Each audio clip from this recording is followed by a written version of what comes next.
Hello दोस्तों, नमस्कार। बहुत स्वागत है आपका अखिल एकेडमी के इस ऑनलाइन प्लेटफॉर्म पर। यहाँ पर दोस्तों हम लोग बात कर रहे हैं क्रॉनिकल मैगज़ीन करंट अफेयर की मैगज़ीन पर। और इस मैगज़ीन के दोस्तों हम लोग आ गए हैं विज्ञान एवं प्रौद्योगिकी सेक्शन पर। क्रॉनिकल मैगज़ीन दोस्तों ये अगस्त मंथ की है। इसमें हम लोग आज बात करेंगे क्रॉनिकल मैगज़ीन के विज्ञान एवं प्रौद्योगिकी सेक्शन पर। और विज्ञान और प्रौद्योगिकी के सेक्शन के अंतर्गत हम लोग बात करेंगे सबसे पहले पुनः प्रयोज्य प्रक्षेपण यान पुष्पक की। उसके बाद हम लोग बात करेंगे चीन एवं फ्रांस का स्पेस वेरिएबल ऑब्जेक्ट्स मॉनिटर उपग्रह की, अत्याधुनिक स्किन बैंक सुविधा की, देश का पहला स्वदेशी आत्मघाती ड्रोन नागास्त्र फर्स्ट की बात करेंगे, 5G इंटेलिजेंट विलेज और क्वांटम इंक्रिप्शन एल्गोरिदम पहल की बात करेंगे।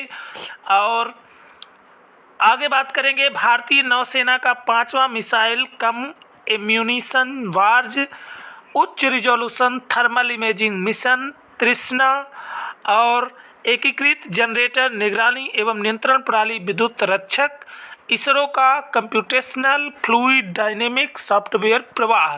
तो ये सभी प्रमुख घटनाएं हैं दोस्तों। और आगे की घटनाओं में बात करेंगे पोर्टेबल ऑप्टिकल परमाणु घड़ी की, रुद्रम सेकेंड मिसाइल का सफलतापूर्वक परीक्षण हुआ है, इसकी बात करेंगे। अग्निबाण सब ऑर्बिटल टेक्नोलॉजी डिमॉन्स्ट्रेटर बनाया गया है, तो इसकी भी बात करेंगे। भारी धातु संदूषकों को हटाने के लिए एक नई उपचार प्रक्रिया बनाई गई है, उस पर बात करेंगे। तो इस तरह से ये सभी घटनाएं विज्ञान और प्रौद्योगिकी के अंतर्गत हम लोग कवर करेंगे। तो चलिए दोस्तों आरंभ करते हैं आज के विज्ञान एवं प्रौद्योगिकी की पहली घटना पुनः प्रयोज्य प्रक्षेपण यान पुष्पक की। तो पुनः प्रयोज्य प्रक्षेपण यान पुष्पक की बात कर लेते हैं। 23 जून 2024 को भारतीय अंतरिक्ष अनुसंधान संगठन इसरो ने पुनः प्रयोज्य प्रक्षेपण यान RLV पुष्पक का लैंडिंग परीक्षण सफलतापूर्वक पूरा किया है। तो ये क्या है? पुनः प्रयोज्य प्रक्षेपण यान है, रीयूज लॉन्च व्हीकल है पुष्पक। इसका क्या किया गया है? लैंडिंग परीक्षण सफलतापूर्वक पूरा किया गया है। यह पुनः प्रयोज्य प्रक्षेपण यान का तीसरा और अंतिम लैंडिंग परीक्षण था। इसरो द्वारा यह परीक्षण कर्नाटक के चित्रदुर्ग में स्थित एरोनॉटिकल टेस्ट रेंज में किया गया है। तो ATR में किया गया है, कर्नाटक के चित्रदुर्ग में स्थित है। भारतीय वायुसेना ने के चिनूक हेलीकॉप्टर से 4.5 किलोमीटर की ऊंचाई पर इसको छोड़ा गया था।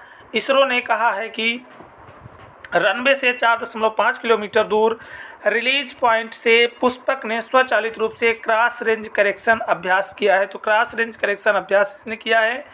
पुष्पक ने रनवे के पास पहुंचा और रनवे की सेंटर लाइन पर सटीक क्षैतिज लैंडिंग इसने की है।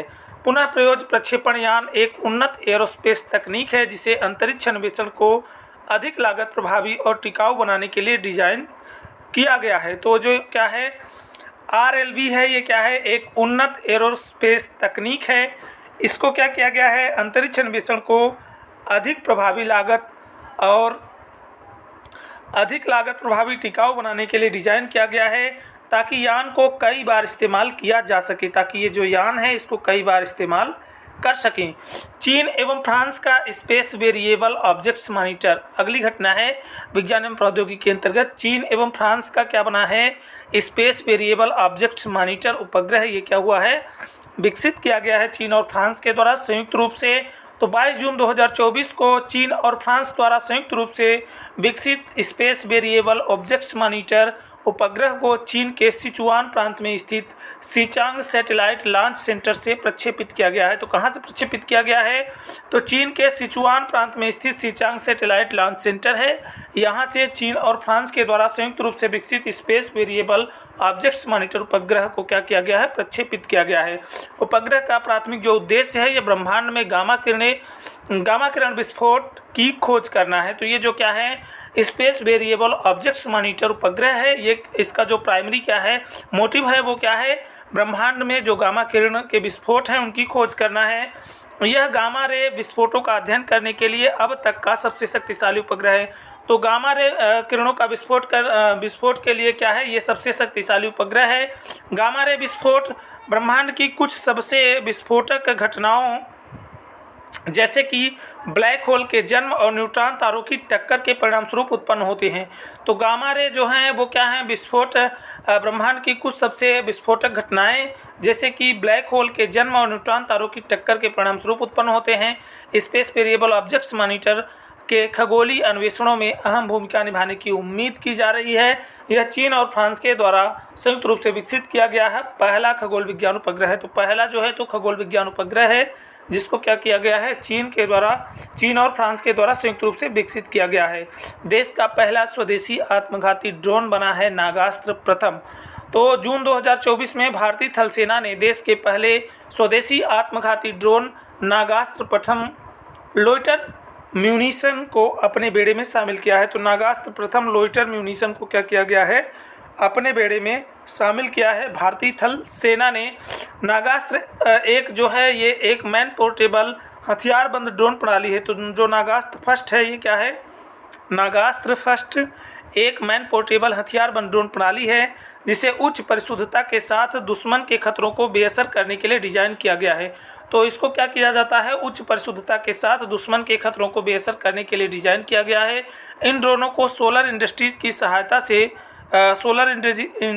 की सहायक company economic explosive limited EEL द्वारा पूरी तरह भारत में डिजाइन और विकसित किया गया है तथा इसमें 75% से अधिक स्वदेशी सामग्री है। और इसमें जो सामग्री है वो कितनी है, तो 75% से अधिक क्या है, स्वदेशी सामग्री का इसमें क्या किया गया है, इस्तेमाल किया गया है।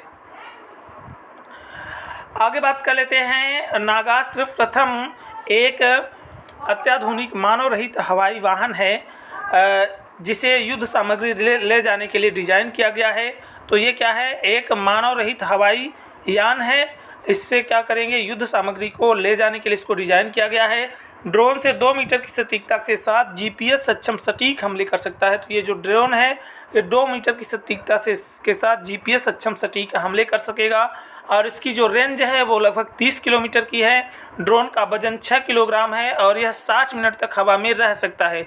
तो 1 घंटे ये हवा में रहेगा। इसका जो क्या है वजन है वो 6 किलोग्राम है। ड्रोन में पैराशूट रिकवरी मैकेनिज्म है जो मिशन के रद्द होने की स्थिति में गोला बारूद को वापस ला सकता है। तो यदि मिशन क्या हो जाएगा, रद्द हो जाएगा, तो उस स्थिति में जो गोला बारूद है उसको ये वापस ला सकेगा। इसमें क्या है, ड्रोन में पैराशूट रिकवरी मैकेनिज्म भी शामिल किया गया है जिसमें इसे कई बार इस्तेमाल किया जा सकता है, जिससे ये क्या हो सकता है, कई बार इस्तेमाल किया जा सकता है।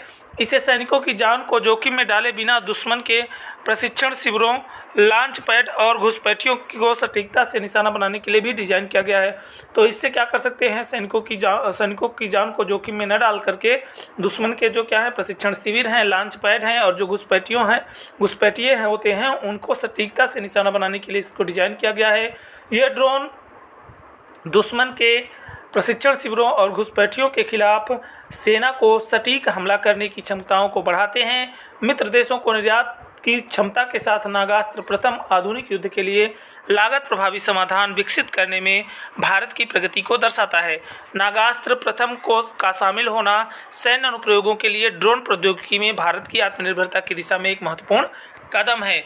अत्याधुनिक स्किन बैंक सुविधा बनी है। तो 18 जून 2024 को भारतीय सेना ने नई दिल्ली के army hospital research and referral में अत्याधुनिक स्किन बेंच सुविधा खोलने की घोषणा की है। यह केंद्र सशस्त्र बलों के कर्मियों और उनके परिवारों को गंभीर रूप से जलने से होने वाली चोटों के लिए नवीनतम आधुनिक उपचार प्रदान करेगा। यह सशस्त्र सेना चिकित्सा सेवाओं के भीतर स्थापित की जाने वाली अपनी तरह की पहली सुविधा है। नए स्किन बैंक का उद्देश्य स्किन ग्राफ्ट के संग्रह, प्रसंस्करण, भंडारण और वितरण के लिए एक केंद्रीकृत केंद्र के रूप में काम करना है जो देश भर के सैन्य चिकित्सा केंद्रों के लिए महत्वपूर्ण संसाधन प्रदान करेगा। आगे बात कर लेते हैं अगले विज्ञान और प्रौद्योगिकी के घटनाक्रम पर। 5G इंटेलिजेंट विलेज और क्वांटम एन्क्रिप्शन एल्गोरिदम पहल शुरू हुई है। 16 जून 2024 को दूरसंचार विभाग DOT ने 2 प्रस्ताव 5G इंटेलिजेंट विलेज और क्वांटम एन्क्रिप्शन एल्गोरिदम की घोषणा की है। इस कदम का लक्ष्य दूरसंचार क्षेत्र में नवाचार और तकनीकी उन्नति को बढ़ावा देना है। दोनों प्रस्तावों को DOT की दूरसंचार प्रौद्योगिकी विकास निधि DF योजना के तहत वित्त पोषित किया जाएगा। तो जो क्या है, दूरसंचार प्रौद्योगिकी विकास निधि है, इसके तहत जो है तो ये इन दोनों प्रस्तावों का वित्त पोषण किया जाएगा। 5G इंटेलिजेंट विलेज इनिशिएटिव का उद्देश्य चयनित गांवों में 5G के ultra reliable low latency communication और बड़े पैमाने पर मशीन टाइप कम्युनिकेशन पहलुओं के प्रभावी उपयोग को सक्षम बनाना है। आगे बात कर लेते हैं, यह कृषि, शिक्षा, स्वास्थ्य सेवा, शासन और धारणीयता जैसे महत्वपूर्ण स्तंभों को भी संबोधित करता है। तो ये जो क्या है, पहल है, ये कृषि, शिक्षा, स्वास्थ्य सेवा, शासन और धारणीयता जैसे महत्वपूर्ण स्तंभों को भी संशोधित करता है। प्रस्तावित 5G इंटेलिजेंट गांव निम्नलिखित हैं। तो जो क्या है, 5G इंटेलिजेंट गांव हैं वो कौन से हैं, तो धर्मज, जिला आनंद, गुजरात का है। रामगढ़ उर्फ राजाही, जिला गोरखपुर, उत्तर प्रदेश का है। आनंदपुर जलबेरा, जिला अंबाला, हरियाणा का है। बाजार गांव, जिला नागपुर, महाराष्ट्र का है। भगवानपुरा, जिला भीलवाड़ा, राजस्थान का है। डबलोंग, जिला नौगांव, असम का है। रावसर, जिला अशोकनगर, मध्य प्रदेश का है। आरी, जिला गुना, मध्य प्रदेश का है। बांसखेड़ी, जिला शिवपुरी, मध्य प्रदेश का है। बुर्रीपालेन, जिला गुंटूर, आंध्र प्रदेश का है। तो इस तरह से याद रखेंगे कि आरी कहाँ पर है, तो गुना मध्य प्रदेश में, रावसर जिला अशोकनगर मध्य प्रदेश में है, और बांसखेड़ी जिला शिवपुरी मध्य प्रदेश के ये 3 जिले हैं। बाकी जो है तो 7 और जो है तो जिलों गाँवों को 5G इंटेलिजेंट गांव के रूप में प्रस्तावित किया गया है। तो 10 कुल है प्रस्तावित 5G इंटेलिजेंट गांव, क्या है, 10 हैं, जिसमें से धर्मज आनंद गुजरात का है। रामगढ़ उर्फ राजाही, जिला गोरखपुर, उत्तर प्रदेश का है। आनंदपुर जलबेरा, जिला अंबाला, हरियाणा का है। बाजार गांव, जिला नागपुर, महाराष्ट्र का है। भगवानपुरा, जिला भीलवाड़ा, राजस्थान का है। डबलोंग, जिला नागांव, असम का है। रावसर, जिला अशोकनगर, खरगोन, अशोकनगर, मध्य प्रदेश का है। आरी, जिला गुना, मध्य प्रदेश का है। बांसखेड़ी, जिला शिवपुरी, मध्य प्रदेश का है। बुर्रीपालेम, जिला क्या है, गुंटूर, आंध्र प्रदेश का है। ये सभी क्या है, 5G इंटेलिजेंट ये क्या है, प्रस्तावित 5G इंटेलिजेंट गांव हैं। आगे बात कर लेते हैं, भारत के लिए विशिष्ट जो क्वांटम एन्क्रिप्शन एल्गोरिदम क्वांटम यांत्रिकी के सिद्धांतों का लाभ उठाकर डिजिटल संचार चैनलों को सुरक्षित करने के लिए अत्याधुनिक दृष्टिकोण का प्रतिनिधित्व करेगा। एल्गोरिदम को अद्वितीय सुरक्षा और उन्नत एन्क्रिप्शन क्षमता, अल्ट्रा फास्ट और कुशल एन्क्रिप्शन आदि सुनिश्चित करना होगा। तो ये जो एल्गोरिदम होगा ये क्या करेगा, अद्वितीय सुरक्षा, उन्नत एन्क्रिप्शन क्षमता, अल्ट्रा फास्ट और कुशल एन्क्रिप्शन आदि सुनिश्चित करेगा। आगे बात कर लेते हैं, भारतीय नौसेना का 5वां मिसाइल कम एम्यूनिशन बार्ज। तो 10 जून 2024 को महाराष्ट्र के मीरा भायंदर में स्थित विनायगा मरीन पेट्रो लिमिटेड में missile cum ammunition barge yard 81 missile cum ammunition barge LSAM-13 yard 81 का जलावतरण किया गया है। ये नाम है इसका दोस्तों। यह 08X missile cum ammunition barge project का 5वां बार्ज है। इसे MSME shipyard Secon engineering projects private limited Visakhapatnam के द्वारा विकसित किया गया है। मिसाइल कम एम्यूनिशन बार्ज नौकाओं की उपलब्धता भारतीय नौसेना की परिचालन प्रतिबद्धताओं को गति प्रदान करेगी, क्योंकि इससे भारतीय नौसेना के जहाज़ों को जेटी के साथ साथ बाहरी बंदरगाहों पर वस्तुओं और गोला बारूद के परिवहन की सुविधा होगी। इन नौकाओं को भारतीय नौसेना के प्रासंगिक नियमों एवं भारतीय नौवहन रजिस्टर के विनियमों के तहत स्वदेशी रूप से तैयार और निर्मित किया गया है। 19 फरवरी 2021 को 08X लेन एम्यूनिशन बार्ज नौकाओं के निर्माण के लिए भारतीय रक्षा मंत्रालय एवं MSME शिपयार्ड सीकॉन के मध्य क्या किया गया था, अनुबंध पर हस्ताक्षर किए गए थे। आगे बात कर लेते हैं एकीकृत जनरेटर निगरानी एवं नियंत्रण प्रणाली विद्युत रक्षक की। तो 10 जून 2024 को भारतीय थल सेना द्वारा विद्युत रक्षक नामक एक एकीकृत जनरेटर निगरानी संरक्षण एवं नियंत्रण प्रणाली का शुभारंभ किया गया। आर्मी डिजाइन ब्यूरो द्वारा विकसित विद्युत रक्षक एक इंटरनेट ऑफ थिंग्स सक्षम प्रणाली है। इसे तत्कालीन सेना उप प्रमुख लेफ्टिनेंट जनरल उपेंद्र द्विवेदी द्वारा लॉन्च किया गया। तो उपेंद्र द्विवेदी के द्वारा इसको लॉन्च किया गया था।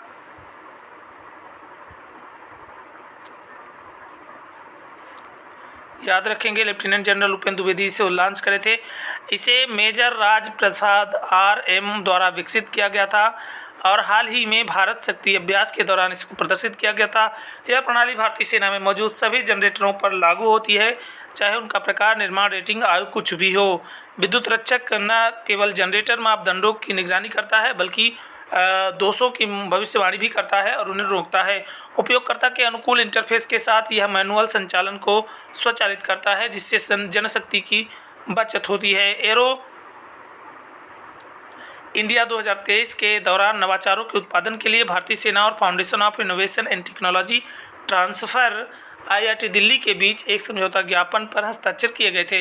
तो 3 लोगों के बीच हस्ताक्षर हुआ था एरो इंडिया 2023 के दौरान, जिसमें भारतीय सेना, foundation for innovation and technology transfer FITT के बीच हुआ था और IIT दिल्ली के बीच में समझौता हुआ था। विद्युत रक्षक इस MOU के तहत संचालित होने वाला पहला नवाचार है।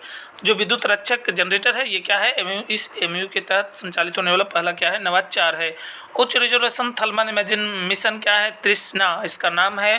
तो 5 जून 2024 को इसरो ने उच्च रिजोल्यूशन प्राकृतिक संसाधन आकलन के लिए thermal infrared imaging satellite mission का विवरण प्रदान किया है। तृष्णा thermal infrared imaging satellite for high resolution natural resources assessment है। मिशन इसरो एवं फ्रांस के national centre for space studies के मध्य एक सहयोगात्मक प्रयास है। इस आगामी मिशन का उद्देश्य स्थलीय जल तनाव, जल उपयोग को मापने के लिए महाद्वीपीय जलमंडल के ऊर्जा एवं जल बजट की विस्तृत निगरानी तथा तटीय एवं अंतर्देशीय जल के गुणवत्ता और गतिशीलता का उच्च रिजोल्यूशन अवलोकन करना है। इस मिशन को 5 वर्ष की परिचालन अवधि के लिए डिजाइन किया गया है। तो ये जो मिशन है इसको 5 वर्ष के लिए डिजाइन किया गया है। यह CNES के तहत थर्मल इंफ्रारेड और इसरो के द्वारा विकसित visible near infrared short wave infrared payload से सुसज्जित है। यह उपग्रह 761 किलोमीटर की ऊंचाई पर सूर्य समकालिक कक्षा में संचालित होगा। यह भूमि और तटीय क्षेत्रों के लिए 57 मीटर और महासागरीय और ध्रुवीय क्षेत्रों के लिए 1 किलोमीटर का स्थानीय रिजोल्यूशन प्रदान करेगा।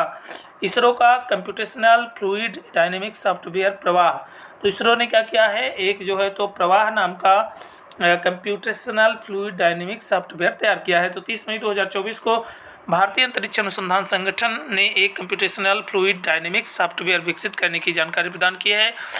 इसरो द्वारा इसका नाम parallel RANS solver for aerospace vehicle aerothermodynamic analysis रखा गया है। इस सॉफ्टवेयर को इसरो के विक्रम साराभाई अंतरिक्ष केंद्र में विकसित किया गया है।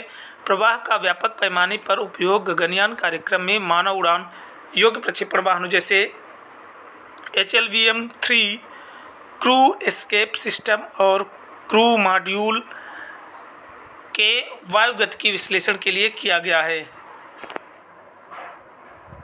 आगे बात कर लेते हैं, ये जो सॉफ्टवेयर है ये शैक्षणिक संस्थानों और सरकारी प्रयोगशालाओं के साथ सहयोगात्मक विकास का समर्थन करने के लिए पर्याप्त रूप से सुरक्षित और लचीला है।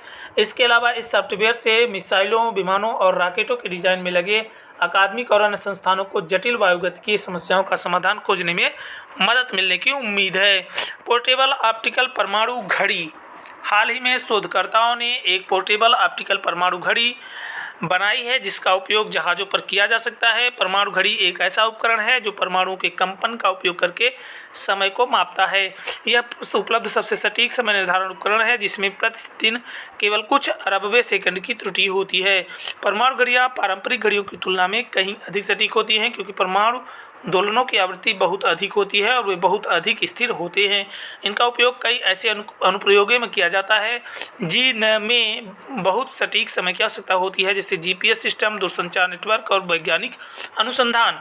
परमाणु घड़ियाँ एक प्रकार के परमाणु का उपयोग करके काम करती हैं जिसे सीजियम परमाणु कहा जाता है। सीजियम परमाणु बहुत स्थिर होते हैं और उनकी एक बहुत विशिष्ट आवृत्ति होती है तो जिस पर उनके इलेक्ट्रॉन कंपन करते हैं। तो इस आवृत्ति का उपयोग परमाणु घड़ी के समय निर्धारण के लिए आधार के रूप में किया जाता है। सीजियम परमाणु का उपयोग करके समय मापने के लिए एक परमाणु घड़ी माइक्रोवेव कैविटी नामक एक उपकरण का उपयोग करती है।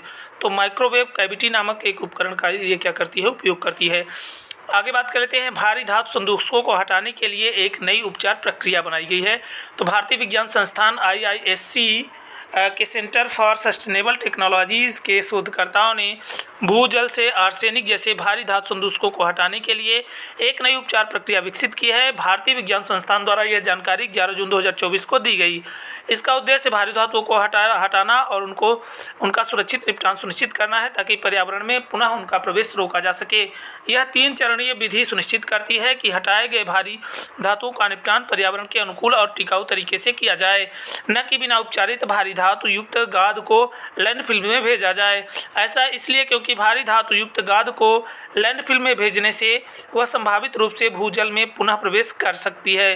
IISc ने कहा है कि भारत के 21 राज्यों और 113 जिलों में आर्सेनिक का स्तर 0.01 मिलीग्राम प्रति लीटर से अधिक है। 23 राज्यों के 223 जिलों में फ्लोराइड का स्तर 1.5 मिलीग्राम प्रति लीटर से अधिक है, जो भारतीय मानक ब्यूरो और विश्व स्वास्थ्य संगठन के निर्धारित अनुमेय सीमा से अधिक है। तो जो क्या है, विश्व बैंक और WHO का क्या है निर्धारित सीमा है, उससे ज़्यादा जो है तो भारी धातुओं का क्या है संदर्भ है। ये संदूषक मानव एवं पशु स्वास्थ्य को महत्वपूर्ण रूप से प्रभावित कर सकते हैं, इसलिए इनका कुशल निष्कासन और सुरक्षित निपटान आवश्यक है। रुद्रम सेकंड मिसाइल का सफलतापूर्वक परीक्षण किया गया है। DRDO ने उड़ीसा के तट से रुद्रम सेकंड मिसाइल का सफलतापूर्वक परीक्षण किया है 29 मई 2024 को। रुद्रम सेकंड भारतीय वायुसेना के Sukhoi Su-30 MK first platform से हवा से सतह में मार करने वाली एक मिसाइल है। तो रुद्रम सेकंड क्या है, वायुसेना की हवा से सतह में मार करने वाली एक मिसाइल है। इसका जो नाम है वो क्या है, सुखोई Su-30 MK फर्स्ट। ये इसका क्या है प्लेटफॉर्म है। इस परीक्षण से प्रपल्सन प्रणाली और नियंत्रण एवं पथ प्रदर्शन से संबंधित आंकड़ों एवं की सटीकता पर खरा उतरने के साथ परीक्षण के सभी उद्देश्यों को पूरा किया गया है। रुद्रम सेकंड एक स्वदेशी रूप से विकसित ठोस ईंधन से चलने वाली वायु प्रक्षेपित मिसाइल प्रणाली है, जो शत्रु के कई प्रकार के हथियारों को नष्ट करने के लिए हवा से सतह पर मार करने में सक्षम है। इस मिसाइल प्रणाली में रक्षा अनुसंधान और विकास संगठन की विभिन्न प्रयोगशालाओं द्वारा विकसित की हुई कई अत्याधुनिक स्वदेशी तकनीकों का इस्तेमाल किया गया है। अग्निबाण सब ऑर्बिटल टेक्नोलॉजी डेमोन्स्ट्रेटर 30 मई 2024 को भारतीय अंतरिक्ष startup Agnikul Cosmos single piece 3D printed engine वाले विश्व के पहले rocket अग्निबाण sub orbital technology demonstrator का सफलतापूर्वक प्रक्षेपण किया है। अग्निकुल कॉस्मॉस ने अपना पहला उपकक्षीय परीक्षण वाहन आंध्र प्रदेश के श्रीहरिकोटा से लॉन्च किया। अग्निबाण सॉर्टेड अग्निकुल द्वारा स्थापित धनुष नामक एक निजी लॉन्च पैड से भारत का पहला प्रक्षेपण यान है। यह भारत का पहला अर्ध क्रायोजेनिक इंजन संचालित रॉकेट प्रक्षेपण और स्वदेशी रूप से डिजाइन और निर्मित विश्व का पहला single piece 3D printed engine भी है। इस मिशन का मुख्य उद्देश्य एक परीक्षण उड़ान के रूप में काम करना है। इन हाउस और घरेलू प्रौद्योगिकी का प्रदर्शन करना, महत्वपूर्ण उड़ान डेटा एकत्र करना और अग्निकुल के कक्षीय प्रक्षेपण यान अग्निबाण के लिए प्रणालियों का जो इष्टतम कामकाज है ये सुनिश्चित करना है। IIT Madras incubated startup Agnikul Cosmos ने मूल रूप से 7 अप्रैल को लॉन्च की योजना बनाई थी, लेकिन कुछ तकनीकी गड़बड़ियों के कारण इसे उड़ान से 129 सेकंड पहले स्थगित कर दिया गया था। अग्निकुल कॉस्मॉस चेन्नई तमिलनाडु में स्थित एक अंतरिक्ष स्टार्टअप है जो रॉकेट विकसित करने और लॉन्च करने पर केंद्रित है। इसका उद्देश्य छोटे उपग्रहों के लिए सुलभ और किफ़ायती अंतरिक्ष प्रक्षेपण विकल्प प्रदान करना है। वर्ष 2017 में स्थापित अग्निकुल कॉस्मॉस भारत के बढ़ते निजी अंतरिक्ष उद्योगों में एक उल्लेखनीय स्टार्टअप के रूप में उभरा है। तो इस तरह से दोस्तों ये पूरी जो है तो घटनाक्रम थे विज्ञान एवं प्रौद्योगिकी के। दोस्तों यदि आप लोगों को हमारा ये प्रयास ये वीडियो अच्छा लगे तो वीडियो को लाइक करें, चैनल को सब्सक्राइब करें और सेशन को दोस्तों के साथ शेयर अवश्य करें। जय हिंद दोस्तों, मिलते हैं क्रॉनिकल के सितंबर माह की मैगजीन के साथ। जय हिंद, जय भारत।